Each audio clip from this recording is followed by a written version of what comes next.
TB లక్షణాలు ఏంటి, TB confirm చేసుకోవడానికి సిబినాట్ అనే టెస్ట్ చేస్తారు. సిబినాట్ అంటే ఏంటి? నేను మీ డాక్టర్ మనోజ్ కుమార్, ఊపిరితిత్తుల వైద్య నిపుణులు, believe multi speciality hospital, Nellore. మొదటగా టీబీ లక్షణాలు ఏంటంటే 2 వారాల పైగా దగ్గుండటం, రోజు సాయంత్రం పూట జ్వరం రావటం, బరువు తగ్గడం, ఆకలి లేకపోవటం లాంటి లక్షణాలను కలిగి ఉంటాయి. ఇవే కాకుండా దగ్గినప్పుడు రక్తం పడడం, సో ఛాతి నొప్పి ఉండటం, ఛాతి అంతా బరువుగా అనిపించడం లాంటి లక్షణాలు కూడా కొంతమందిలో కనిపిస్తూ ఉంటాయి. ఇలాగే కాకుండా కొన్ని లింఫ్ నోడ్స్ గా ఉంటాయి, అంటే మెడ దగ్గర గడ్డలు రావటం గాని, సంకలో గజ్జల్లో గడ్డలు రావటం గాని, ఇవి కూడా టీబీ లక్షణాలు. టీబీ వచ్చిన వెంటనే ఎలా నిర్ధారించుకోవాలి?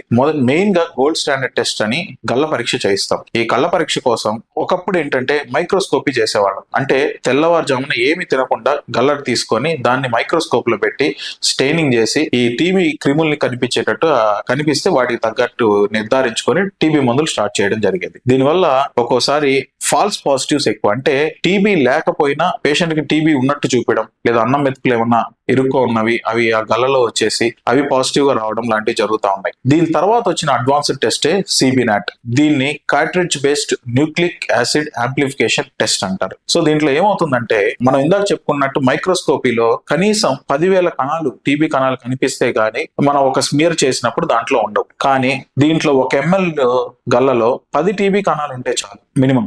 సో ఆ కార్ట్రిడ్జ్ లో మన గల్ల శాంపిల్ ని తీసివేసి టెస్ట్ రన్ చేస్తారు. 2 గంటల్లో మనకి రిపోర్ట్ వస్తుంది. దీంట్లో ఏం చేస్తుందంటే క్రిమి యొక్క ఆర్ఎన్ఏ మెటీరియల్ తీసుకొని, సో టీబీ ఆ క్రిమి గాని ఉంది అంటే దాన్ని మనకు చూపిస్తుంది. సో ఈ నిర్ధారించుకున్న కన్ఫర్మేషన్ ఎక్కువగా ఉంటుంది. సో ఎంత పర్సెంట్ అంటే 98% కరెక్ట్ గా చూపిస్తుంది. సో ఈ సిబినాట్ నిర్ధారించుకొని దానికి తగిన మందులు పెట్టుకోవడం జరుగుతుంది డాక్టర్ గారు. అలాగే ఈ సిబినాట్ వల్ల ఉపయోగం ఏంటంటే టీబీలో వాడే ఒక మందు అది పని చేస్తుందో పని చేయదో కూడా వెంటనే తెలిసిపోతుంది. కాబట్టి ఒకవేళ అది పని చేయకుండా ఉంటే మనము ఎండిఆర్, ఎక్స్డిఆర్ కి సరిపడా మందులు పెట్టుకోవడం జరుగుతుంది.